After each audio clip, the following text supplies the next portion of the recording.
Au nom d'Allah, le tout miséricordieux, le très miséricordieux, vos majestés, excellences et altesses, honorable assemblée, que la paix, la miséricorde et les bénédictions d'Allah soient sur vous. C'est un honneur pour moi, au nom du serviteur des deux mosquées sacrées, le roi Salman, de vous souhaiter la bienvenue en Arabie Saoudite, où nous sommes heureux d'accueillir ce sommet destiné à consacrer les relations d'amitié et de coopération entre les pays membres de la CCG et de l'ANAS. Notre réunion d'aujourd'hui vise à renforcer la collaboration et le partenariat afin de servir les intérêts des peuples, de promouvoir les opportunités de développement et de consolider la sécurité et la stabilité.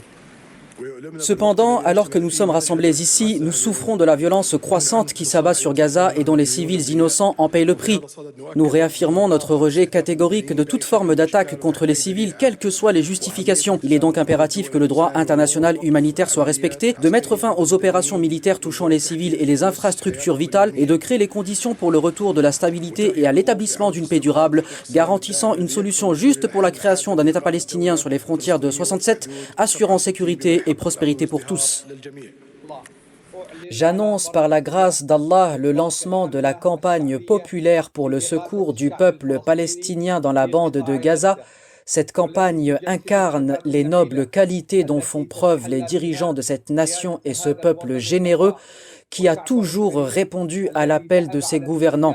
Elle réaffirme également l'engagement du Royaume d'Arabie Saoudite à alléger les souffrances humaines à Gaza et à poursuivre son rôle pionnier en matière d'aide humanitaire en toutes circonstances et en toutes situations. J'ai ainsi l'honneur d'annoncer la directive du serviteur des deux mosquées sacrées, le roi Salman ben Abdelaziz, qu'Allah le préserve, ordonnant l'ouverture de cette campagne par un don personnel de 30 millions de rials saoudiens. Et j'ai également l'honneur d'annoncer le don personnel de son Altesse royale, le prince Mohammed ben Salman, prince héritier et président du Conseil des ministres, qu'Allah le préserve, d'un montant de 20 millions de rials saoudiens. Ainsi, nous implorons Allah le Très-Haut, le Tout-Puissant, de les récompenser de la meilleure des manières, de comptabiliser cela dans leurs bonnes actions et de les préserver en tant que source vitale pour cette chère nation. Au nom d'Allah, le tout miséricordieux, le très miséricordieux, c'est par la grâce d'Allah que nous déclarons ouverts les travaux du sommet arabo-islamique conjoint extraordinaire. Vos majestés, excellences et altesses, monsieur le secrétaire général de la Ligue arabe, monsieur le secrétaire général de l'Organisation de la coopération islamique, honorable assemblée, que la paix, la miséricorde et les bénédictions d'Allah soient sur vous. C'est un honneur pour nous, au nom du serviteur des deux mosquées sacrées, le roi Salman, de vous souhaiter la bienvenue dans votre deuxième pays et de vous transmettre ses vœux de succès pour les travaux de ce sommet. Ce sommet se tient dans un contexte exceptionnellement douloureux. Nous réaffirmons ici notre condamnation ferme et notre rejet catégorique de cette guerre brutale menée contre nos frères de Palestine, qui a déjà fait des milliers de victimes parmi les civils vulnérables, enfants, femmes et personnes âgées, et détruit hôpitaux, lieux de culte et infrastructures vitales. Dès le début des faits, l'Arabie Saoudite a déployé des efforts soutenus pour protéger les civils de la bande de Gaza, tout en poursuivant des consultations et une coordination étroite avec ses frères et les acteurs influents de la communauté internationale afin de mettre fin à cette guerre.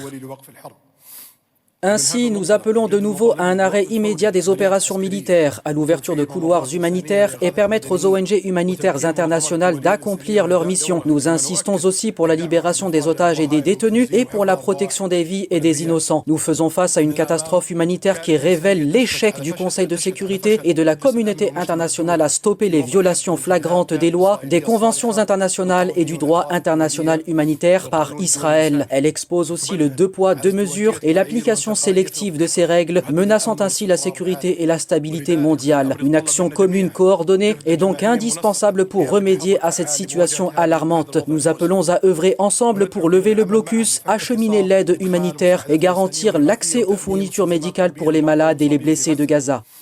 Vos majestés, excellences et altesses, l'Arabie Saoudite réaffirme son rejet absolu de la poursuite de l'agression, de l'occupation et du déplacement forcé des Gazaouis, tout comme elle tient pour responsables les forces d'occupation israéliennes des crimes commis contre le peuple palestinien et ses ressources. Nous sommes convaincus que la seule voie vers la sécurité, la paix et la stabilité dans la région passe par la fin de l'occupation, du blocus et de la colonisation, ainsi que par la reconnaissance des droits légitimes du peuple palestinien à un État indépendant sur les frontières de 67 avec Jérusalem-Est pour capitale. Cela garantira une sécurité durable et la stabilité de la région et de ses nations.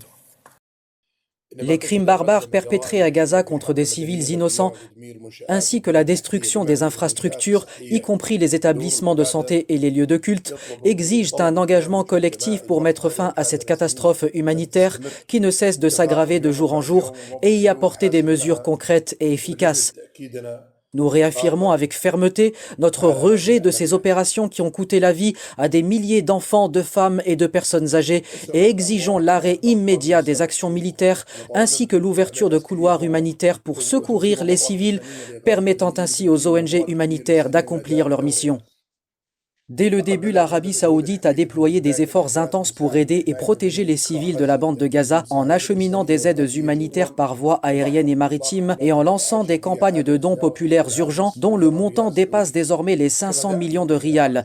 Le Royaume est également appelé à la tenue d'un sommet arabo-islamique conjoint extraordinaire à Riyad le 11 novembre 2023 afin de traiter de l'agression israélienne. Ce sommet a abouti à une résolution commune condamnant les attaques israéliennes sur Gaza, rejetant toute justification de ces actes, exigeant l'acheminement immédiat de convois humanitaires comprenant nourriture, médicaments et carburant, refusant le déplacement forcé du peuple palestinien, dénonçant la destruction des hôpitaux et appelant tous les pays à cesser les exportations d'armes vers Israël. Il a également été décidé d'agir au nom des États membres de l'Organisation de la coopération islamique et de la Ligue arabe pour forger une position internationale contre l'agression sur Gaza et pousser au lancement d'un processus politique sérieux visant une paix durable et globale selon les normes internationales reconnues. La position constante et ferme du Royaume saoudien est que la sécurité et la stabilité en Palestine ne pourront être atteints qu'à travers la mise en œuvre des résolutions internationales relatives à la solution des deux États, permettant au peuple palestinien d'exercer ses droits légitimes à un État indépendant et souverain sur les frontières de 67 avec Jérusalem-Est pour capitale. Nous saluons aussi les efforts déployés, notamment par les membres permanents du Conseil de sécurité, pour parvenir à une paix juste pour tous, ainsi que le rôle et les actions des BRICS en soutien au peuple palestinien. Nous renouvelons nos remerciements à son Excellence le Président et aux dirigeants présents en espérant que ce sommet atteindra les nobles objectifs pour lesquels il a été mis en place. Merci à vous. Frères et sœurs, la question palestinienne reste au cœur des préoccupations de votre pays qui réaffirme sa ferme condamnation des crimes des forces d'occupation israéliennes contre le peuple palestinien en violation flagrante du droit international et humanitaire dans un nouvel épisode éprouvant de souffrance. L'Arabie saoudite continuera ses efforts incessants pour la création d'un État palestinien indépendant avec Jérusalem-Est pour capitale et nous n'aurons aucune relation diplomatique avec Israël sans cela. Nous remercions les pays qui ont reconnu l'État de Palestine conformément à la légitimité internationale et nous appelons les autres pays à suivre le même exemple. Au nom d'Allah, le tout miséricordieux, le très miséricordieux, Vos Majestés, Excellences et Altesses, Monsieur le secrétaire général de la Ligue arabe, Monsieur le secrétaire général de l'Organisation de la coopération islamique, honorable Assemblée, que la paix, la miséricorde et les bénédictions d'Allah soient sur vous. C'est un honneur pour nous, au nom de son Altesse, le serviteur des deux mosquées sacrées, le roi Salman, de vous souhaiter la bienvenue dans votre deuxième pays, le Royaume d'Arabie saoudite.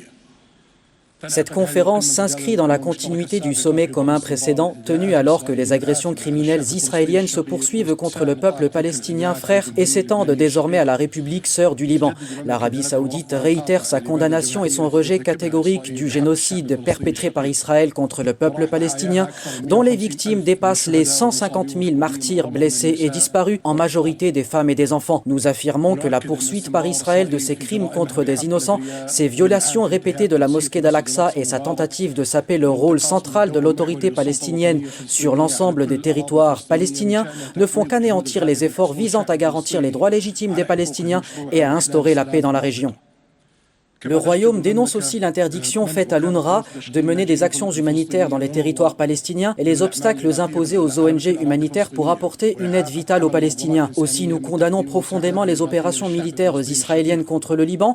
Nous rejetons toute menace contre la sécurité, la stabilité et l'intégrité territoriale du Liban, ainsi que le déplacement forcé de ses citoyens. L'Arabie saoudite affirme son soutien incessant au peuple frère palestinien et libanais pour surmonter les conséquences humanitaires désastreuses de l'agression israélienne continue. Nous appelons donc la communauté internationale à assumer ses responsabilités en garantissant la sécurité et la paix internationale, exigeant l'arrêt immédiat des attaques israéliennes contre la Palestine et le Liban et obligeant Israël à respecter la souveraineté de l'Iran et de ne pas agresser son territoire. Nos pays ont entrepris des démarches importantes, notamment par une action commune sur la scène internationale pour condamner l'agression israélienne criminelle et réaffirmer la centralité de la cause palestinienne. Nous avons réussi à convaincre davantage de pays attachés à la paix de reconnaître l'État palestinien. Nous avons mobilisé la communauté internationale afin de soutenir les droits du peuple palestinien exprimés dans les résolutions de l'Assemblée générale des Nations unies qui confirment que la Palestine remplit les conditions pour une pleine adhésion à l'ONU et qui exige la fin de l'occupation illégale d'Israël. Nous avons aussi lancé la coalition internationale pour la mise en œuvre de la solution à deux États en partenariat avec l'Union européenne et la Norvège qui a accueilli la première réunion organisée par le Royaume. Et nous invitons les autres pays à rejoindre cette coalition. C'est pourquoi nous soulignons l'importance de poursuivre nos efforts communs pour établir un État palestinien sur les frontières de 67 avec Jérusalem-Est pour capitale. Nous réaffirmons aussi la nécessité de préserver la souveraineté territoriale du Liban. Nous espérons ainsi que ce sommet contribuera à atteindre l'objectif que nous partageons tous.